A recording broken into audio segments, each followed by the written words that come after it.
Police સ્ટેશનમાં ધનાતળા વિસ્તારના જે શિક્ષકે સુસાઇડ કર્યું છે અને જે દાખલ કરવામાં આવી છે ફરિયાદ, શું સમગ્ર મામલો?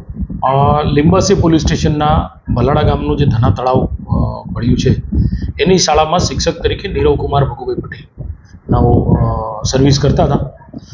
તારીખ 12/9/24ના રોજ સવારે લગભગ 9:15 આસપાસમાં એ પોતે પોતાની સ્કૂલે ગયેલા અને 4:30 વાગે તેમના પત્ની અર્ચનાબેન ઉપર એમનો ફોન આવેલો કે ભાઈ મેં સેલ્ફોસની દવા પીધેલી છે.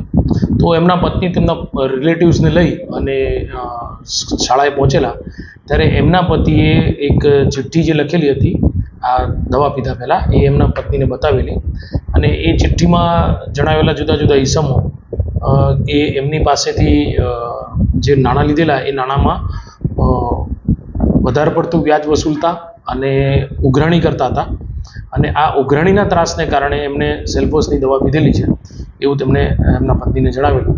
જે આધારે તેમના પત્ની અર્ચનાબેને લિંબાસી પોલીસ સ્ટેશનમાં ગુનો નોંધાવેલો છે, જે BNS કલમ 108, 54 અને નાણાં ધીરધારના કાયદાની કલમ 42 E અને D અન્વયે ગુનો રજીસ્ટર કરવામાં છે.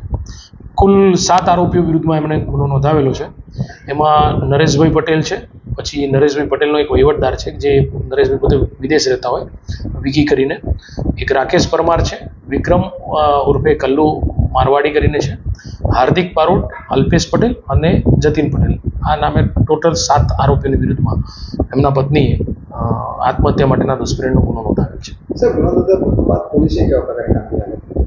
ગુનો નોંધાયા બાદ પોલીસે તમામ આરોપીઓની તપાસ કરેલી છે. જે ચિઠ્ઠી જે મળી આવેલ છે તેને પોલીસે કબજે લીધેલી છે અને જ્યારે પહેલાં ગુજરી ગયેલા ત્યારે અકસ્માત મોતના કામે જે તમામ કેસ કરેલા હતા, સાથોસાથ આ તપાસ હાથ ધરી અને જે આરોપીઓને અટક કરવાની કાર્યવાહી હાથ ધરેલ છે.